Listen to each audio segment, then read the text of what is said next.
Have you seen that trailer for the new Addams Family movie? If not, watch it real quick, because we really need to talk about this on today's Project Shadow. Can you hear me? I have something to say.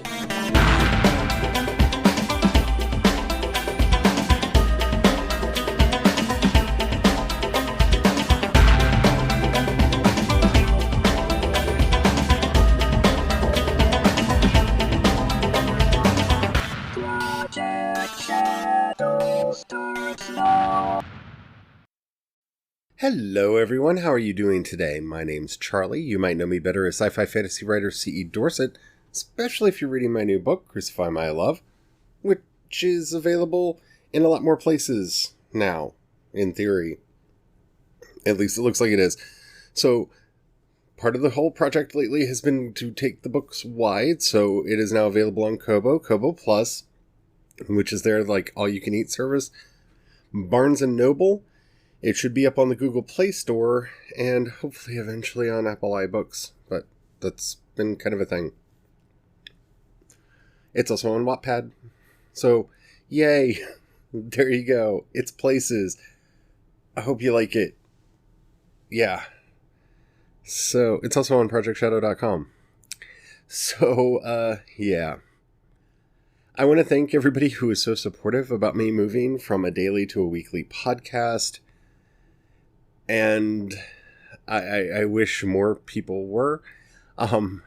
Yeah. Okay, so I did hear from some people that were really kind of miffed about the change. And yeah, so here's what I'm going to be doing. I'm going to be recording more episodes. They will be coming out daily again, but they will not necessarily be recorded daily. So I want to try this, because I really want to make y'all happy, and I want to make myself happy, and there's a lot I want to talk about, and yeah. So, we're trying something different, so hopefully you like it. Anywho, if you haven't already, please take a moment to rate, review this podcast wherever you're listening. It does help out a lot. It tells the algorithms to share the podcast with more people, and the more people that listen, the more chance we have of actually meeting one another, because building community is what this podcast is all about. Okay, so I love the Addams Family. I love the Addams Family. I love the Addams Family. I grew up on the original TV series, though I'm not old enough to have seen it in its original run. Reruns are a thing, and I loved it as a kid. I remember the movies that came out in the 90s and enjoyed them. I've seen several attempts to bring this back that have not been so good. Okay. Now, first of all, I'm not going to say anything about the art style. I'm going to wait and see how it works. Mainly because knowing that this was originally based off of Charles Addams's comic strips, they did go back to the way the characters looked in the original comic. So that, well, it wasn't really a comic, it was a comic strip. But it does look a bit strange in 3D. I'm not going to lie. I think it's something I might be able to get used to if the show is actually good. The voice cast looks entertaining, and that's about all I'm going to say about that, because, I mean, I could go through and talk about what I have and have not liked about a lot of these actors over the years, but, it is what it is. There's some good actors in here. There's some that, okay, we'll see how it works.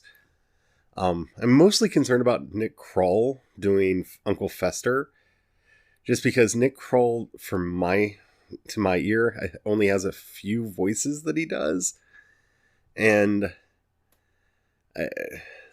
I want Fester to be distinct. So we'll see how that plays out. He sounds okay in the trailer, but we only get him really saying one thing: "You sank my battleship." The culture references are what they are. Okay, it's kind of funny that they're referencing it in the trailer, which I guess is their way of trying to say that this is going to be a family film and not just a kid's film, since those are kind of hard R movies that children shouldn't have seen. So, okay. We'll see how that... I mean, through pop culture osmosis, even if they haven't seen the movies, they'll probably get the Pennywise joke, but still, that... It always feels weird to me when a movie, ostensibly for kids, references really adult material like it, but I don't know, they chose to do that. The idea that Snoop Dogg is voicing Cousin It cracks me up, and I'm okay with that. I love the idea of Cousin It as just the ultimate hipster, the coolest guy in the room, and I'm kind of glad that they're continuing with that, and hopefully that works. It took me a second to have him roll up to Drop It Like It's Hot, but okay. If that's what we're doing, I can probably roll with it. My biggest concern from this trailer is it looks like a knockoff Hotel Transylvania movie, which is not necessarily a bad thing. Look, I like me some trash. I do. And I love the Hotel Transylvania movies. I love them so much. Because I like vampires and werewolves in funny situations and silly situations and stupid situations. Not just in serious, scary ones. And I'm not afraid to say that the Hotel Transylvania movies make me laugh. But the Addams Family needs to have its own voice. And I'm hoping that it does, but the trailer was cut in such a way to remind people of Hotel Transylvania because the kids liked those movies. And that's why they're making me think about Hotel Transylvania in this context. Now, if they wanted to do some kind of shared universe, I think that could be funny. Though, the way they did the animation, especially with the lion at the beginning. See, that's... Okay. This is what kind of set me off. The lion at the very beginning of the trailer, when the MGM lion turns animated, to me looked very much like the lion from Madagascar, or like it should be in a Madagascar film. It's like a slightly more rounded version of the art style from the Madagascar films. And that, to me, is not a good movie reference. Like, when you're trying to sell me an animated flick, you don't want to remind me of Madagascar, and you don't want to remind me of anything by Illumination. And that's where I get a little concerned, is the art style, the very bright colors that they're using, is often the bane of something like this. I mean, the brilliance of, if I can call it brilliance, because it really isn't, it's just the way it is. But one of the things that makes the Hotel Transylvania movies work is the lighting, which allows for some of those comedic effects to come in. If those movies were very bright and shiny, like a lot of animated cartoons, then the jokes wouldn't work, because it's hard enough to believe, the son of Dracula as a hotel owner, even in the context of a kid's flick. It would be even harder to buy into if it was all bright and shiny and happy looking. This looks all bright and shiny and happy looking. Like, it doesn't have the gloom that I would expect from an Addams Family movie. And that makes me worry that they don't understand the tone that they need to be going for. Because the thing about the Addams Family, it's all there in the theme song. They're creepy and they're kooky, mysterious and ooky. They're altogether spooky, the Addams Family. Their house is a museum. When people come to see them, they really are a scream, the Addams Family. they're different. They're eccentrics. They're strange. They're oddballs. They're not monsters in that sense. They're just eccentrics. They're strange people. And if the movie gets that and pulls that off, then it has a chance of being good. But this trailer leaves me a bit worried that they don't understand the tone. Because in a lot of ways, the Addams Family, like with the Munsters, and that reboot of the Munsters has me really nervous too, the comedy is built out of the tone that it takes, in that the characters don't understand that they're funny. Like, the Addams Family should be the straight guy in the comedic routine. And I don't think that they get that.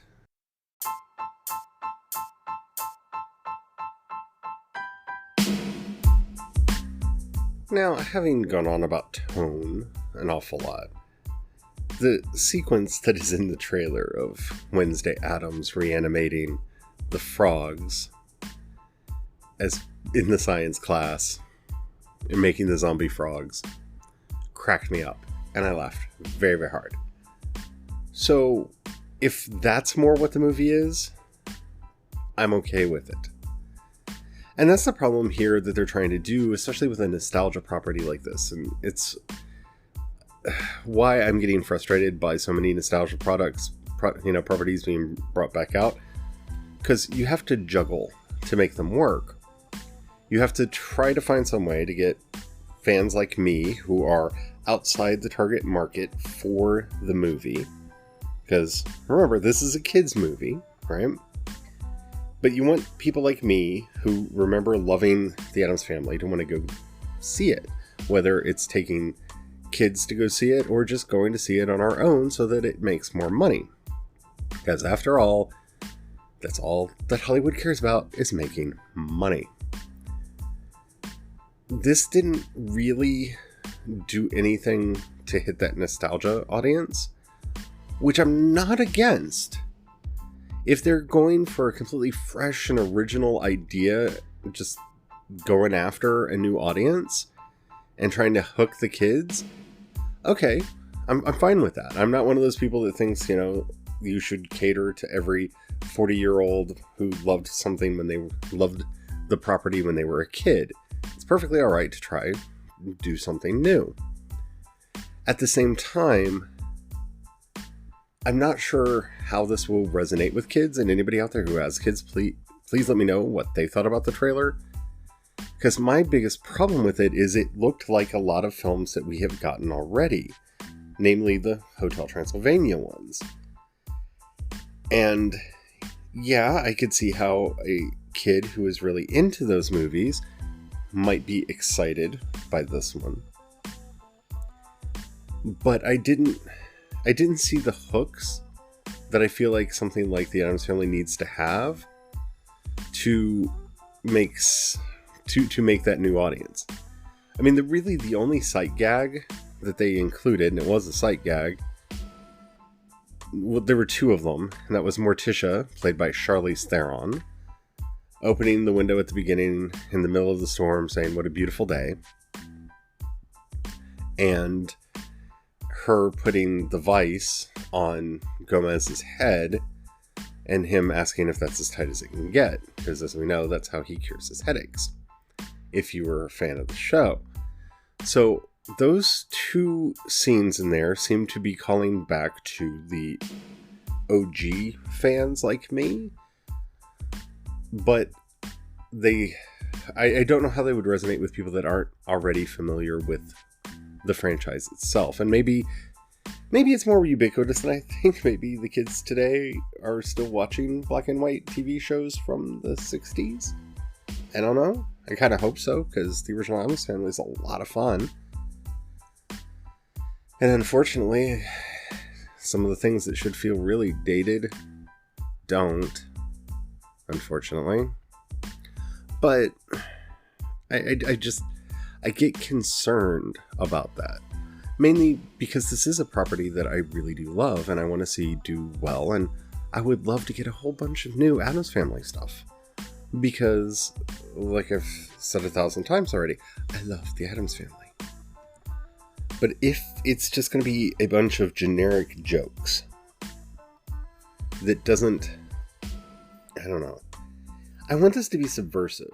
And this is the problem that I think animated films are really falling into, because Lord and Miller showed us with the Lego Movie that you could do a really smart product placement film.